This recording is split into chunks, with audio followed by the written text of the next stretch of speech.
The silence of deep space was a lie, a comforting fiction for those who had never truly listened. "Doctor?" Eris Thorne knew the truth. He heard it in the low hum of the station's life support, a constant, monotonous drone that did little to drown out the ghosts of the past. For 7 years, the silence had been his tormentor, a hollow echo of all he had lost. The Odyssey, his mentor, his reputation all swallowed by the insatiable void of Kepler's veil. They had called it a spatial anomaly, a tragic but unavoidable consequence of pushing the boundaries of exploration. Aris knew better. He had designed the ship's long-range sensors himself, had triple-checked the failsafes. The Odyssey was a marvel of engineering, a vessel built to withstand the very forces that had supposedly torn it asunder. But the official report was a closed book, a neat and tidy explanation that absolved the Sol Federation of any responsibility. And so, Aris, the brilliant xeno-archivist, the rising star of his generation, was relegated to a forgotten corner of the galaxy, a data analyst cataloging stellar phenomena from a remote listening post. It was a punishment worse than death, a slow, agonizing descent into obscurity. He spent his days sifting through an endless stream of cosmic noise, the faint whispers of dying stars and the rhythmic pulse of distant pulsars. But it was in the quiet hours of the night, when the station was still and the ghosts of his past were at their most restless, that he would listen for something more. He would tune his private sensors to the chaotic frequencies of Kepler's veil, a fool's errand, a desperate attempt to find a single, coherent signal amidst the cosmic static. And then, one night, he found it. It was a faint, almost imperceptible whisper, a repeating pattern of distorted energy that was unlike anything he had ever encountered. It was not the clean, orderly signal of a Federation distress beacon, nor the aggressive, jagged pulse of a coalition warship. This was something else, something ancient and broken, a voice crying out from the very heart of the storm. As he filtered out the background noise, a familiar pattern began to emerge, a fragmented piece of the Odyssey's old transponder code, a ghost of a melody he had composed himself. Hope, a dangerous and long-forgotten emotion, surged through him, a tidal wave of adrenaline that threatened to drown him. He worked feverishly, his fingers flying across the console, his mind a whirlwind of calculations and algorithms. For 3 days, he barely slept, fueled by a potent cocktail of caffeine and desperation. And then he had it. A complete, albeit distorted on signal, a beacon of hope in the vast, unforgiving darkness. He took his findings to the station commander, a by-the-book bureaucrat with a face like chiseled granite. The commander listened with a patronizing air, his expression a mixture of pity and annoyance. "Dr. Thorne," he said, his voice laced with a weary condescension, "the Kepler's veil is a graveyard. The Odyssey is gone. I suggest you focus on your assigned duties and leave the past where it belongs." Eris's fists clenched, his knuckles white.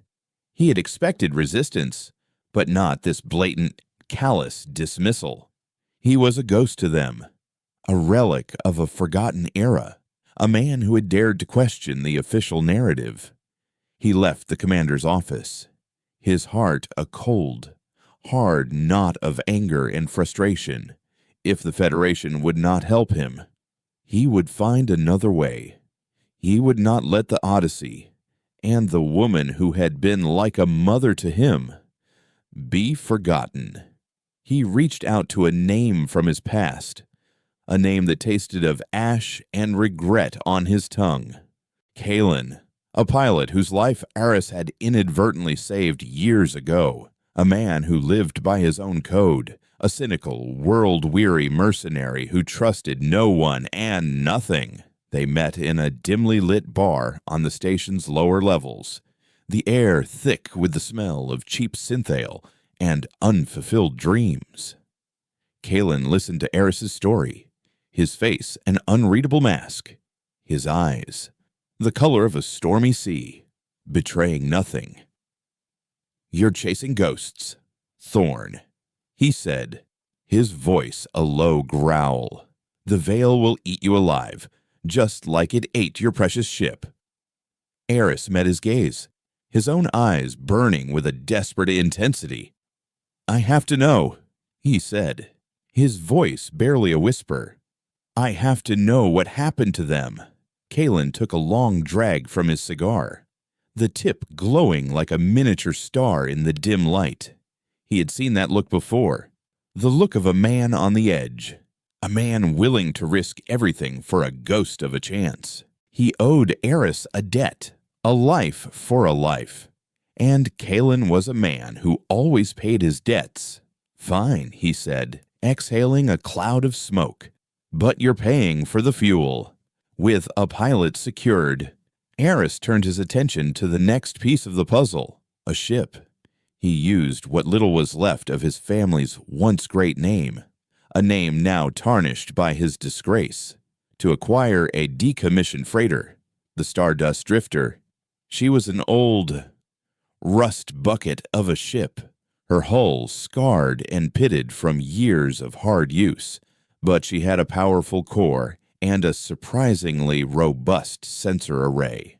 She was a reflection of Eris himself, a vessel that had seen better days, a ship with a hidden strength. The final piece of the puzzle was the most difficult.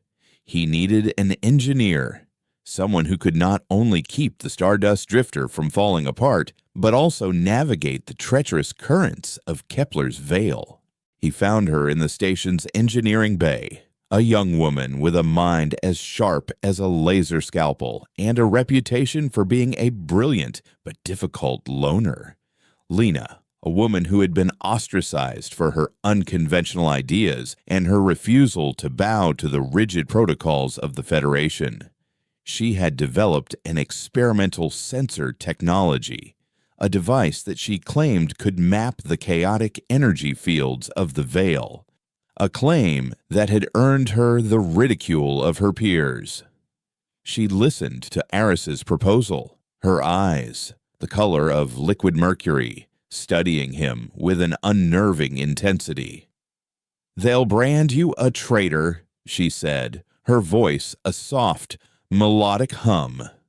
"They'll hunt you down and lock you away for the rest of your life." Aris nodded, his expression grim. "I know," he said, "but I have to try." A slow smile spread across Lena's face, a smile that was both beautiful and dangerous.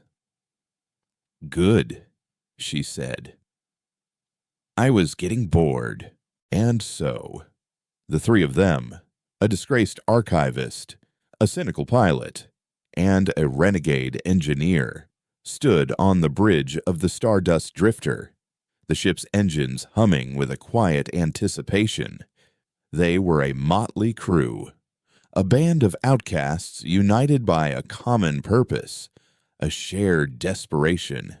They were about to defy the most powerful government in the galaxy, to venture into a region of space that had claimed countless lives, all for a ghost of a signal, a whisper of hope in the vast, unforgiving darkness. As the Stardust Drifter disengaged from its docking clamps, the station's lights a receding constellation in the viewport, Aris felt a surge of fear and excitement. He was leaving behind the hollow comfort of his self-imposed exile, trading the familiar silence of his past for the unknown dangers of the future. The ship shuddered as it entered the FTL corridor, the stars outside the viewport streaking into a blur of light and color. Their destination, Kepler's Veil, A place where the laws of physics bent and broke. A place where a ghost ship was calling out to them from the darkness. As the Stardust Drifter emerged from the jump, the veil loomed before them, a swirling maelstrom of gas and dust, a cosmic wound in the fabric of space. It was a beautiful and terrifying sight, a place of both creation and destruction. The distorted signal, their only guide, pulsed on the console, a faint, rhythmic heartbeat in the vast, silent emptiness. They were alone, a single, insignificant speck of light against the overwhelming darkness. But they were not without hope. For the first time in 7 years, Eris Thorn was no longer a ghost, but a man with a purpose. He was a man who was about to defy the universe itself to find the truth. And, as the Stardust Drifter plunged into the swirling chaos of the veil, he knew, with a certainty that chilled him to the bone, that he would find it. Or die trying. The transition from the sterile, predictable physics of known space to the pandemonium of Kepler's veil was not a gentle one. The Stardust Drifter screamed as it crossed the threshold, a protest of tortured metal against forces it was never designed to endure. Alarms blared in a discordant symphony of panic, red lights flashing across the bridge, painting the crew's tense faces in shades of crimson. Kalen wrestled with the controls, his knuckles white, his jaw set in a grim line. The ship bucked and shuddered like a wild animal, fighting his every command. "She can't handle these shears," he roared over the din, his voice a gravelly counterpoint to the high-pitched shriek of the hull. "Thorn, if your ghost isn't worth this, I'm turning us around." Eris ignored him, his eyes glued to the main console where Lena worked with a preternatural calm. Her fingers danced across the holographic interface, her expression one of intense concentration, a conductor guiding her orchestra through a chaotic crescendo. The experimental sensor array she had designed, a spiderweb of crystalline filaments and humming energy conduits, was their only shield against the storm, compensating for gravitational lensing. She murmured, more to herself than to them. "The energy fields are alive. They're not random." She rerouted power from non-essential systems, her commands flowing with a fluid grace that belied the violence shaking the ship. A low thrum filled the bridge as her device came fully online, a harmonic resonance that seemed to push back against the chaos, smoothing the turbulent space around them. The violent shuddering lessened. The alarms fell silent one by one, and the ship settled into a tense, uneasy rhythm. A boat navigating a cosmic hurricane. Kalen let out a ragged breath, wiping a bead of sweat from his brow. "Crazy witch," he muttered, a grudging respect in his tone. "Her toy actually works." Eris finally tore his gaze from the console, his heart hammering against his ribs. He looked at Lena, who offered him a small, triumphant smile. "The veil isn't a storm, Aris," she said, her voice filled with a quiet awe. "It's a system, a complex, beautiful, and incredibly hostile one." They pressed deeper, guided by the faint, persistent pulse of the Odyssey's signal. The veil was a kaleidoscope of impossible beauty and terrifying power. Nebulae of incandescent gas, the color of crushed jewels and molten gold, swirled around them, interspersed with pockets of absolute darkness, so profound they seemed to swallow the light. Gravitational anomalies, like invisible whirlpools, tugged at the ship, forcing Kalen to navigate a treacherous, ever-shifting path. For days, they traveled in a state of heightened tension, the ship's systems constantly straining against the veil's relentless pressure. The initial adrenaline gave way to a weary vigilance, The silence on the bridge, broken only by the hum of the ship, Lena's occasional technical updates, and Kalen's cynical commentary. Aris, however, found himself becoming more and more consumed by the signal. It was stronger now, clearer, but it had also begun to change.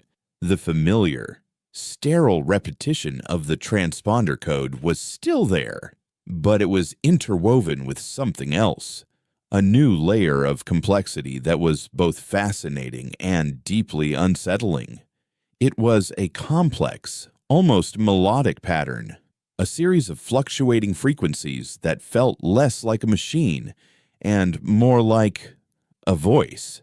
He spent hours trying to decipher it, running it through every decryption algorithm he knew, but the pattern remained stubbornly elusive. It was organic, fluid, adapting to his attempts to analyze it. It was as if the signal itself was aware of him, toying with him. "It's evolving," he said one evening, his voice hoarse from lack of sleep. Kalen grunted from the pilot's chair. "Or you're losing your mind." Thorn. Stare into the abyss long enough, and all that. But Lena leaned over his console, her mercury eyes studying the waveform. "He's right," she said softly. "There's a biosignature embedded in the carrier wave. Faint, but it's there. Whatever is broadcasting, this isn't just a machine anymore." The implications of her words hung heavy in the air. A machine could be broken. A signal could be a simple echo. But a biosignature meant life. It meant that something, or someone, was still out there. Their journey took them into a region the star charts had simply labeled the Graveyard. The name was chillingly accurate. They began to encounter the ghostly hulks of other ships, derelicts caught in the Veil's embrace. They were a silent, solemn testament to the hubris of those who had come before. There were Federation science vessels, their hulls peeled open like tin cans, Coalition cruisers, their weapon ports agape in a final, silent scream, even the elegant, crystalline ships of the enigmatic silicates, a species that hadn't been seen in this quadrant for a millennium. They drifted in a slow, cosmic ballet of death, their navigation lights long extinguished, their crews reduced to dust and memories. Kalen navigated the debris field with a grim focus, his usual cynicism replaced by a somber respect for the dead. "Every one of these ships thought they could tame the Veil," he said, his voice low. "Every one of them was wrong." The sight of the wrecks began to weigh on Eris, a constant reminder of the Odyssey's likely fate. He started seeing her in the phantom shapes of the other vessels, his mind playing cruel tricks on him. He saw the familiar curve of her bow in the twisted wreckage of a freighter, the glint of her observation deck in a shard of crystalline debris, the voice of his mentor. Dr. Ilara Vance began to whisper to him from the static between the signal's pulses. "You should have been here. Eris, you could have saved us." He knew it was grief, exhaustion, the psychological toll of their isolation, but the whispers felt terrifyingly real. One ship, however, stood out from the rest. It was a Coalition dreadnought, the Harbinger, a ship that, according to official records, had been decommissioned and scrapped a decade ago. It had no business being in the Veil. As they drew closer, Lena's sensors picked up something strange. "The hull integrity is compromised," she reported, her brow furrowed in concentration, "but not from weapon impacts or environmental stress. The molecular bonds are dissolving." Eris brought the image up on the main screen. She was right. The Harbinger's formidable armor was pitted and corroded, not with rust, but with a strange, organic-looking decay. It looked as though it had been eaten away by a powerful acid, leaving behind a Swiss cheese pattern of gaping holes. It was a type of damage Aris had never seen before, a weapon that defied all known principles of physics.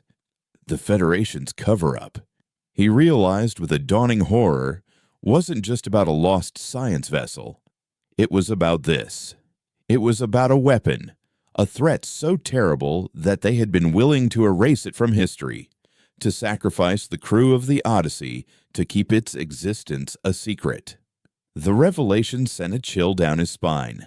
They weren't just on a rescue mission anymore.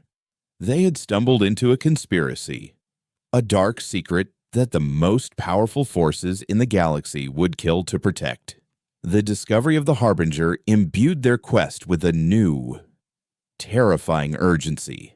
The whispers in Eris's mind grew louder, more insistent. Ilara's voice a constant, mournful refrain. He pushed the crew harder, his obsession with the signal overriding Kalen's cautious warnings and Lena's concerns for the ship's integrity. The signal was their only lead, the only thread that could unravel this tangled web of lies and deceit. And then, after what felt like an eternity, the signal changed. It stopped its complex, melodic dance and locked into a single, powerful, and unmistakably clear broadcast. It was the Odyssey's full transponder code, repeating on a loop, a clear and steady beacon in the chaos. It's close. Eris breathed, his voice trembling with a mixture of hope and fear. It's right on top of us. Kalen pushed the Stardust Drifter's engines to their absolute limit, the old ship groaning in protest as it surged forward. They burst through a final, dense cloud of shimmering, violet dust, the particles scraping against the hull like a million tiny claws. The space before them cleared, and they all fell silent, their breath catching in their throats. It was not the Odyssey. Looming before them, so vast it seemed to eclipse the stars themselves, was a structure of impossible scale and design.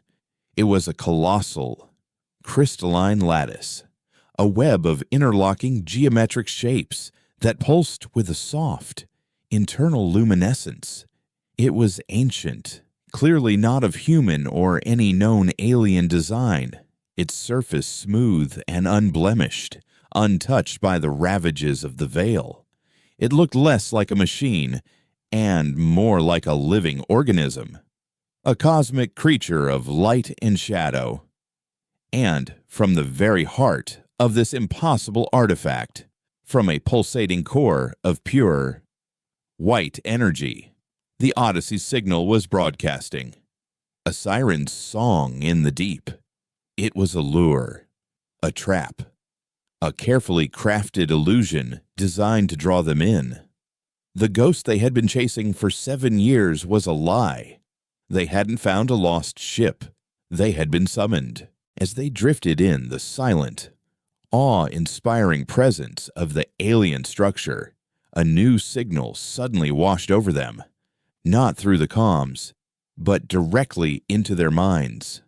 It was not a voice of words, but of pure emotion, a wave of ancient, overwhelming sadness, a feeling of loss so profound it brought Aris to his knees. And in that moment of shared, psychic grief, he understood the biosignature, the evolving signal, the whispers of his mentor. It was all connected. They hadn't come to rescue the Odyssey. They had come to bear witness to its final, terrible legacy. The psychic wave of sorrow that emanated from the crystalline lattice was a physical force, a crushing weight that buckled the bulkheads of their minds. Kalen swore, clutching his temples as a torrent of unfamiliar grief flooded him. The loss of a star, the death of a nameless species, the slow, cold fading of a universe he had never known. Lena, her face pale and beaded with sweat, collapsed against her console, her analytical mind struggling to quantify an emotion so vast it defied logic. For Eris, it was an intimate violation. The sorrow latched onto his own carefully walled-off grief, prying open the tomb where he had buried Ilara Vance. He saw her face, not as a fading memory, but as a vibrant, living presence, her eyes filled with a desperate, unspoken warning. The shared grief was a key, unlocking a door in their perceptions. And through that door, the truth of the last 7 years began to pour in. The Odyssey, he now understood, had not been destroyed by a spatial anomaly. It had been called, just as they had, drawn in by this ancient, silent sentinel. The signal they had followed was not a distress call. It was an echo, a memory of a plea that had been made long ago. The sorrow receded as abruptly as it had arrived, leaving a hollow, aching silence in its wake. On the main view screen, the central core of the lattice began to glow brighter, the light coalescing, shifting, taking on a new form. It was a projection, a phantasm of light and memory. And as it sharpened, Eris felt the air leave his lungs. It was the bridge of the Odyssey. He saw the crew, frozen in a single, silent tableau of their final moments. He saw the panic, the confusion, the dawning horror on their faces. And in the captain's chair, her expression a mask of grim resolve, sat Ilara. She was not a ghost. She was a recording, a message left in the heart of the machine. The image flickered, and a new scene unfolded. It showed the Odyssey approaching the lattice, its science teams launching probes, their initial awe turning to concern as their instruments failed to make sense of the structure's impossible physics. They were scientists, explorers, driven by a thirst for knowledge, and they had walked willingly into the maw of the unknown. Then the projection shifted again, showing them the Harbinger. The Coalition dreadnought was not a derelict then. It was a predator, its weapon ports glowing with a malevolent energy. It fired, not on the Odyssey, but on the lattice, a beam of pure, corrosive energy that tore at the crystalline structure, causing the decay they had witnessed on its hull. The lattice, Eris realized, was not a weapon. It was a shield, a prison, a containment field for something far worse. And the Coalition, in its blind, arrogant pursuit of power, had tried to break it open. The final projection was the most horrifying. It showed the moment the Harbinger's weapon had breached the lattice's outer layer. From the wound, a formless, chaotic energy had bled out, a tide of pure, unmaking entropy. It was not a creature of matter, but of anti-existence, a force that simply erased. It had washed over the Harbinger, dissolving its hull, its crew, its very existence, leaving behind the pitted, skeletal husk they had found. The Odyssey, caught in the blast wave, had not been destroyed, but absorbed. Its crew and its technology integrated into the lattice itself, becoming part of the machine's memory, part of its defense. Ilara, in her final moments, had not sent a distress call. She had sent a warning, a desperate plea to the universe to stay away, to let the prison hold. The lattice had amplified that warning, twisting it, turning it into the siren song that had drawn them in. A desperate, last-ditch effort to find someone, anyone, who could understand. "It's a warden," Lena whispered, her voice trembling with a mixture of terror and awe. It was built to contain that thing. The Coalition tried to weaponize it, and they broke the lock. Kalen stared at the silent, beautiful structure, his cynicism finally shattered. So, the Federation buried the report not to cover up a lost ship, but to hide a doomsday weapon they couldn't control, he said, his voice a low, hollow growl, and they left the warden to bleed out, hoping the veil would hide their mess. Aris looked at the ghostly image of Ilara, her face a silent monument to the Federation's betrayal. The whispers in his mind were gone, replaced by a cold, hard certainty. This was her legacy, not the discovery of a new species or the charting of a new star system, but this final on their side's desperate act of sacrifice. He knew what they had to do. They couldn't leave the warden to die. They couldn't allow the entity it contained to break free. They had to finish what the Odyssey had started. They had to repair the cage. "Lena," he said, his voice steady, his resolve hardening into a core of pure, unyielding steel. "Can you interface with it? Can you use the drifter systems to help it heal Lena's eyes, which had been wide with fear, now narrowed with a fierce determination? She had spent her life being told her ideas were too radical, her methods too unconventional. But here, in the heart of a cosmic storm, facing a threat that defied all known science, her renegade genius was their only hope. "The energy it uses is bioharmonic," she said, her fingers already flying across the console. "It's a living machine. Theoretically, I can create a feedback loop, use our power core to amplify its own regenerative capabilities. It'll be like giving it a blood transfusion." But it was a risky, almost suicidal plan. To create the feedback loop, they would have to get closer, to physically connect their ship to the ancient, alien structure. And in doing so, they would expose themselves to the raw, untamed power of the veil, and to the chaotic entity that was even now pressing against the weakened walls of its prison. As Kalen piloted the Stardust Drifter on its final, perilous approach, the space around them began to distort. The entity within the lattice sensed their intentions, and it began to fight back. The veil, which had been a chaotic but ultimately indifferent force, now felt actively hostile. Tendrils of dark energy, the color of a starless night, lashed out at them, forcing Kalen to perform a desperate avarice acrobatic dance of avoidance. The entity's influence was not just physical, it was psychic. It whispered promises of power in Kalen's mind, offering him the wealth and influence he had always craved.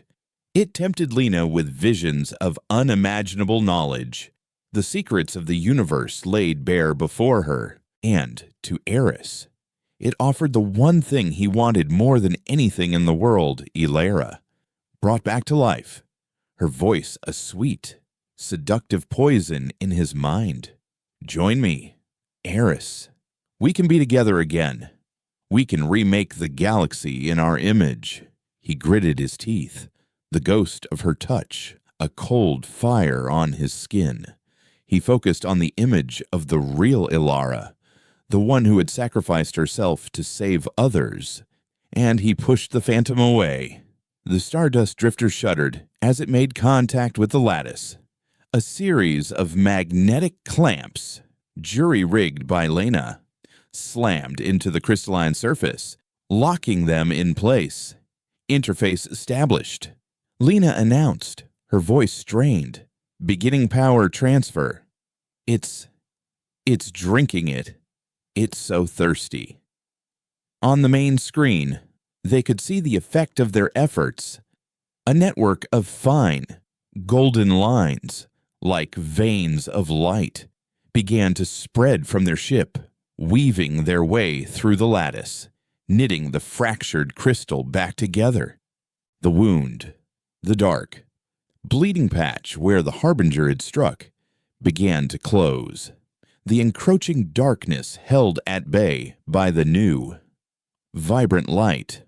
The entity within roared in frustration, a silent, psychic scream that shook the ship to its very foundations.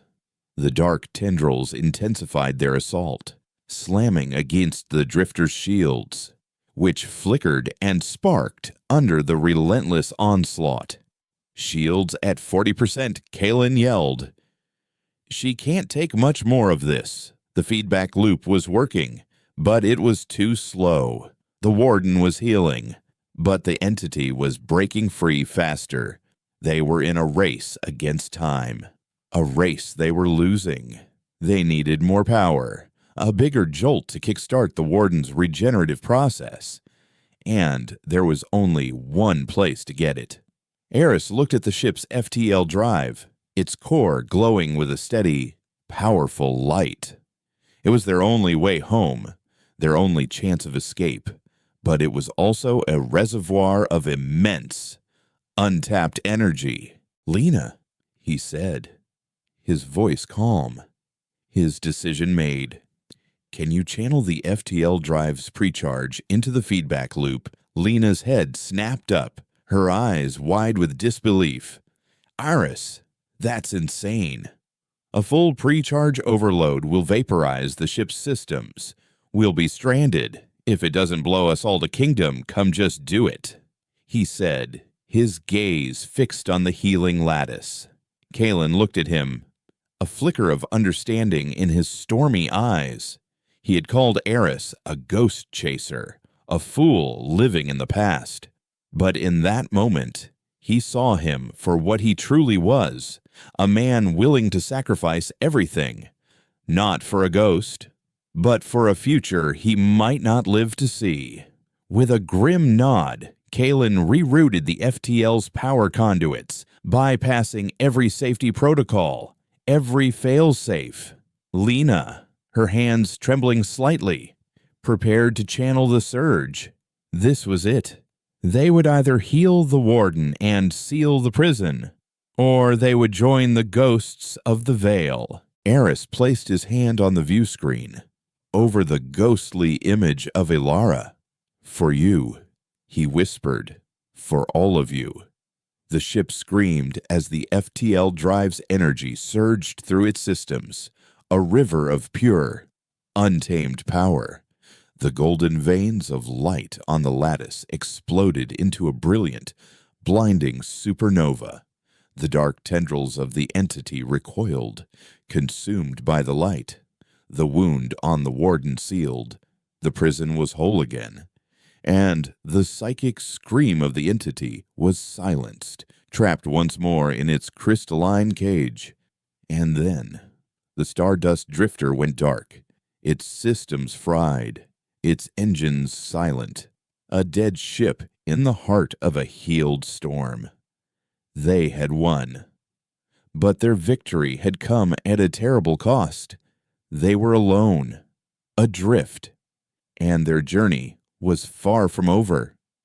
The aftermath of their sacrifice was not a blaze of glory, but a profound and terrifying silence. The Stardust Drifter hung in the void like a tomb, its lights extinguished, its systems dead, the life-giving hum of its engines replaced by a cold, apathetic quiet. Emergency lights, powered by chemical batteries, cast long, eerie shadows across the bridge, painting the crew in a ghostly, sickly green. They were alive, but they were trapped in a metal coffin, adrift in a cosmic graveyard, millions of light years from any hope of rescue. The air grew thin and cold, the bitter scent of ozone from the fried circuits a constant, acrid reminder of their Pyrrhic victory. For hours, they drifted in a state of shock, the adrenaline of the battle giving way to the crushing weight of their predicament. Kaelin, for the first time since Aris had known him, was utterly still, his usual bravado stripped away, leaving behind a raw, weary vulnerability. Lena methodically worked her way through the dead consoles, her movements precise and economical, a desperate attempt to impose order on a situation spiraling into chaos. Eris simply stared at the warden, which now pulsed with a steady, healthy, golden light, its prison secure, its purpose renewed. They had saved it. But who would save them? He had led them here. This cynical pilot and this renegade engineer led them on a chase for a ghost from his past, and he had led them to their doom.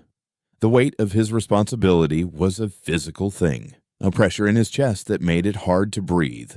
The warden, however, was not indifferent to their plight. It had been an eternity since it had known anything but the agonizing pain of its wound and the relentless pressure of the entity within. Their sacrifice, this small, desperate act of a species it had never known, was a novelty, an anomaly it sought to understand. A single, slender tendril of golden light detached itself from the lattice, a gossamer thread of pure energy that snaked through the void and touched the scarred hull of the Stardust Drifter. It did not offer power in a way their systems could comprehend. Instead, it offered knowledge. The light flowed through the ship's dead conduits, not as electricity, but as pure information. On Lena's dark console, a holographic schematic bloomed into existence. It was a diagram of the Drifter's power core, but overlaid with a new, impossible geometry. A circuit diagram that seemed to operate in more than 3 dimensions. It was the warden's own anatomy, a lesson in bioharmonic engineering, a gift of understanding from one life form to another. Lena stared at the schematic, her eyes wide, her breath catching in her throat. It was the most elegant, the most complex, the most beautiful piece of engineering she had ever seen. It was a new physics, a new science, a new way of thinking about the very nature of energy and matter. It's teaching me, she whispered, a reverent awe in her voice.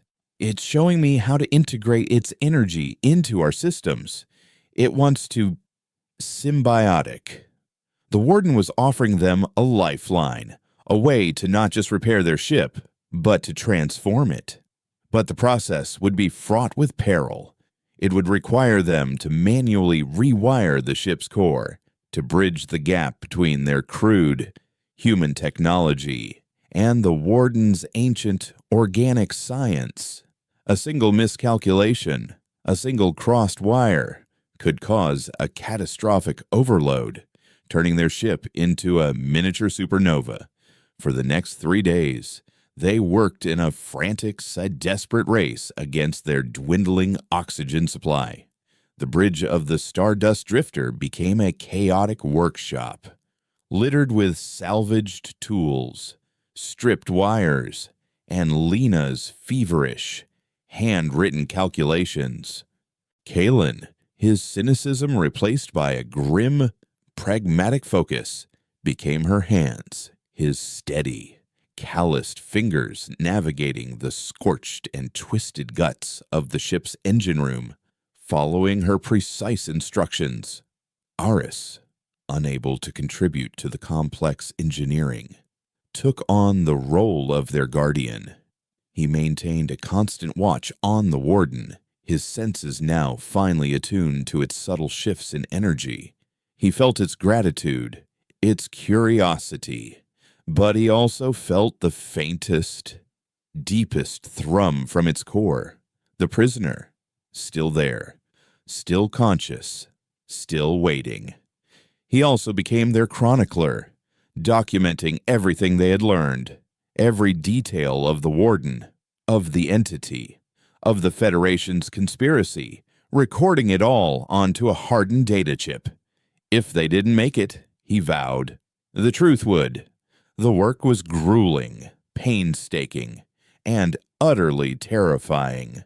They were rewriting the laws of physics on the fly, guided only by the warden's silent, luminous teachings. Lena pushed herself to the brink of collapse, her mind a whirlwind of complex equations and intuitive leaps.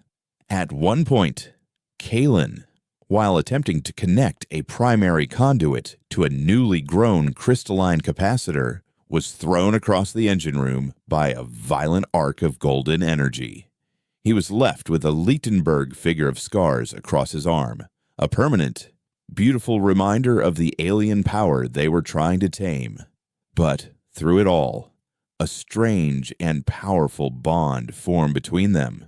They were no longer a disgraced archivist, a cynical pilot, and a renegade engineer. They were a single, cohesive unit, their individual strengths and weaknesses merging into a seamless whole. They were the crew of the Stardust Drifter, the first and only humans to commune with a warden, and they would not die here. Finally, the moment came. The last connection was made. The final circuit closed. They gathered on the bridge, their faces etched with exhaustion and a fragile, flickering hope. Lena stood before the master control panel, her hand hovering over the activation sequence. "If this works," she said, her voice barely a whisper, "the ship won't just have power, it will be alive. Bonded to the warden. If it doesn't work..." She didn't need to finish the sentence. Eris placed a hand on her shoulder. Kalen gave a short, sharp nod. They were ready. Lena initiated the sequence. For a terrifying second, nothing happened. The silence deepened, pressing in on them, and a cold wave of despair began to wash over Eris. And then, a low hum started, a sound so deep it was felt more than heard, a resonant vibration that seemed to emanate from the very atoms of the ship, lines of golden light, echoing the patterns on the warden, began to race through the ship's bulkheads, illuminating the bridge not with the harsh, sterile light of technology, but with a soft, warm, organic glow. The consoles flickered to life, their displays no longer the familiar, blocky text of Federation standard, but a fluid, elegant script of light and energy. The Stardust Drifter took a breath, a long, slow, shuddering inhalation of power, and it was reborn. It was no longer a rust bucket freighter. It was something new, a hybrid of man and warden, a vessel of impossible power and unknown potential. Kalen sank into the pilot's chair, his hands hovering over the new, crystalline controls. "She feels." He started, then trailed off, unable to find the words. The ship was an extension of them now, its systems responding not just to their touch, but to their thoughts, their intentions. They had not just repaired their ship, they had created a new form of life. A wave of triumphant relief washed over them, so powerful it almost brought them to their knees. They had done it. They had survived. They could go home.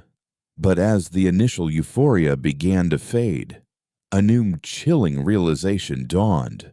They were no longer just witnesses to the Federation's secret. They were living proof of it. Their ship, this impossible, living vessel, was a beacon of the truth. A truth that the Federation had killed to protect. They were not just survivors. They were liabilities.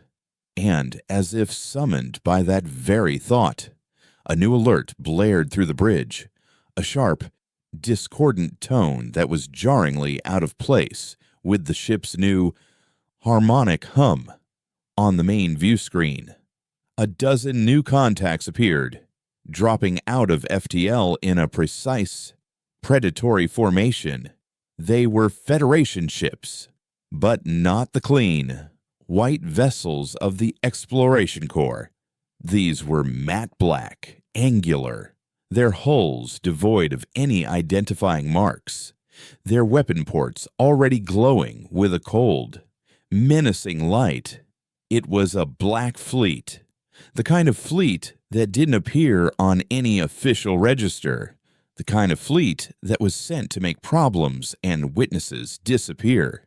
They had escaped the prison of the Veil, only to find themselves in the crosshairs of a new and far more ruthless jailer.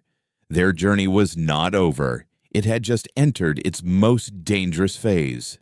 The arrival of the Black Fleet was not a negotiation. It was a verdict.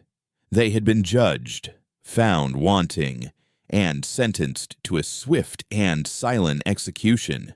The lead ship, a menacing, shark-like vessel that dwarfed the others, hailed them, but it was not a call for parley. On the main view screen, the face of a man appeared, his features sharp and unforgiving, his eyes the color of chipped flint. He wore the immaculate uniform of a Federation Grand Admiral, but his insignia was one Aris had never seen, a black sun eclipsing a silver star. Unidentified vessel, the Admiral's voice was a low, chilling monotone, devoid of any emotion. You are in possession of a classified Federation asset. Power down your systems and prepare to be boarded. Non-compliance will be met with immediate and overwhelming force. There was no mention of the warden, no acknowledgement of what they had done. To this man, to the shadow government he represented, the ancient, living prison was merely an asset, a piece of property to be controlled, and they were thieves who had trespassed on forbidden ground. The Admiral's ultimatum was a lie, a hollow formality. They all knew there would be no boarding party, no trial, no quiet imprisonment. The Federation had not sent its ghosts to take prisoners. Kalen's hands tightened on the crystalline controls, which pulsed with a soft, reassuring light, a silent conversation passing between pilot and ship. "They're not giving us a choice. Thorn," he said, his voice a low growl. "We run, or we die here."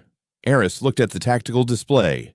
They were outgunned, outnumbered, a single, untested ship against a fleet built for annihilation. Running was suicide. Fighting was an even faster way to die. But as he looked at the golden light that now coursed through the veins of their ship, he felt a strange, uncharacteristic surge of defiance. They had faced down a cosmic entity of pure destruction, communed with a being older than their species, and reforged their very existence in the heart of a storm. They would not be extinguished by the petty, brutal ambitions of men who hid in the shadows. He remembered the data chip in his pocket, the chronicle of their journey, the truth of Ilara's sacrifice. It was not enough to survive. They had to expose the lie. "They think we're just a freighter," Eris said, his voice quiet but clear, cutting through the tension on the bridge. "They have no idea what the ship can do. Lena, can the Warden's energy be used? Offensively, Lena's eyes, which had been wide with fear, now glinted with a dangerous, feral light. The renegade engineer who had been ridiculed for her unconventional ideas was now at the helm of a ship that operated on principles of physics her peers couldn't even dream of. The Warden's power is symbiotic, regenerative, she explained, her fingers already a blur across her console. But that regeneration is a reaction to damage, to entropy. Theoretically, I can reverse the polarity of the feedback loop. Instead of absorbing and healing, I can project that entropy. It would be like the Harbinger's weapon, but controlled. A focused beam of dissolution. It was a terrifying prospect. to wield the very force of unmaking that they had sacrificed so much to contain. But the Federation had left them no other path. "Do it," Aris commanded. The Grand Admiral's face disappeared from the view screen, replaced by the cold, unforgiving void of space, now filled with the approaching specters of the Black Fleet. Their weapon ports glowed brighter. A final, silent warning. The Stardust Drifter, which had been dormant since its rebirth, now came fully, terrifyingly alive. The golden light that flowed through its hull intensified, shifting in color from a warm, benevolent gold to a brilliant, incandescent white, the color of a star's heart. The ship's exterior plates, once the scarred, pitted metal of a freighter, now shifted and realigned, sliding into a new, more aggressive configuration, a seamless, organic armor that seemed to drink the surrounding light. The ship was no longer the Stardust Drifter. It had become the Warden's Echo. "They're firing," Kalen announced, his voice unnervingly calm. Torrents of plasma and kinetic slugs erupted from the Black Fleet, a storm of conventional, predictable violence. But they were firing at a ghost. The Warden's Echo did not dodge or evade. It simply ceased to be where it was. Kalen was not just piloting a ship. He was conducting a symphony of spatial distortion. The ship bent the space around it, creating microfolds, instantaneous, short-range jumps that made it an impossible target. The Federation's targeting computers, designed to track objects moving through three-dimensional space, were useless. To them, the ship was a phantom, a flicker of light that was everywhere and nowhere at once. Then, it was their turn to strike.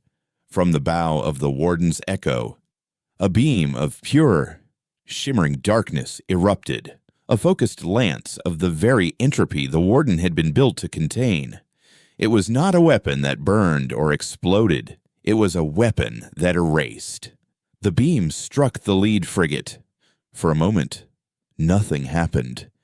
And then, the ship simply began to dissolve.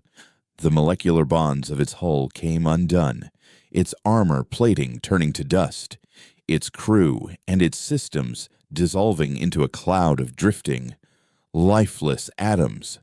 There was no explosion, no fire, no scream of tortured metal, just a quiet, absolute, and terrifying erasure. A wave of shock and disbelief rippled through the Black Fleet. Their comm channels, which Eris was now able to monitor through the ship's enhanced senses, erupted in a chorus of panic and confusion. They had come to swat a fly and had found themselves facing a dragon. The Grand Admiral's cold composure finally cracked. "All ships, concentrate fire," he roared. "Destroy that abomination." But it was too late. Kalen, now fully bonded with the ship, moved with a fluid, intuitive grace, a predator in its natural element. He danced through their formations, the beam of dissolution his scalpel, dissecting the fleet ship by ship. He did not aim for their command bridges or their weapon systems.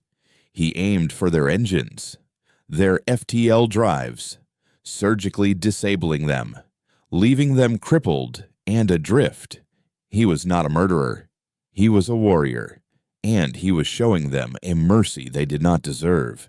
The battle was short, brutal, and utterly one-sided. Within minutes, the once invincible Black Fleet was a scattered, helpless collection of derelicts, their crews alive but stranded, their dark purpose undone. Only the Admiral's flagship remained, its shields buckled, its hull scarred, its arrogance shattered. Eris hailed them. The Admiral's face reappeared, no longer a mask of cold authority, but a canvas of pure, unadulterated shock. "Who are you?" he breathed. his voice a ragged whisper. "We are the truth," Eris replied, his voice ringing with a newfound authority. "We are the legacy of the Odyssey, and we are putting an end to your secrets." He broadcast the contents of his data chip on an open FIRS encrypted channel, a signal that would be picked up by every news outlet, every government, every listening post from the core worlds to the outer rim. The truth of Kepler's Veil, of the Warden, of the Harbinger, and of the Federation's 7-year lie was out. The Admiral's face contorted in a mask of pure fury. "You've just signed the death warrant of the entire galaxy," he snarled, before his ship, in a final, desperate act of defiance, overloaded its core and vanished in a silent, brilliant flash of light. They had won. They had not just survived, they had exposed a conspiracy that reached to the very heart of the Federation, and they had changed the course of history. Their journey, which had begun as a desperate search for a ghost, had ended with them becoming the most wanted and the most important people in the galaxy. As they turned the Warden's Echo away from the wreckage of the Black Fleet, a new sense of purpose settled over them. They were no longer outcasts. They were guardians. They were the bridge between humanity and a force it could not comprehend, the keepers of a terrible and vital secret. They had a new mission to protect the Warden, to prepare the galaxy for the day when the prisoner in its core might once again test the walls of its cage. Their future was uncertain, a path shrouded in shadow and fraught with danger. The remnants of the Federation's shadow government would hunt them, and other older powers, now aware of the Warden's existence, would undoubtedly come seeking its power. But they would face it together. Aris Thorn, the disgraced archivist, Kalen, the cynical pilot, and Lena, the renegade engineer, a motley crew who had gone chasing a ghost and had found their destiny. They were the crew of the Warden's Echo, and their watch had just begun.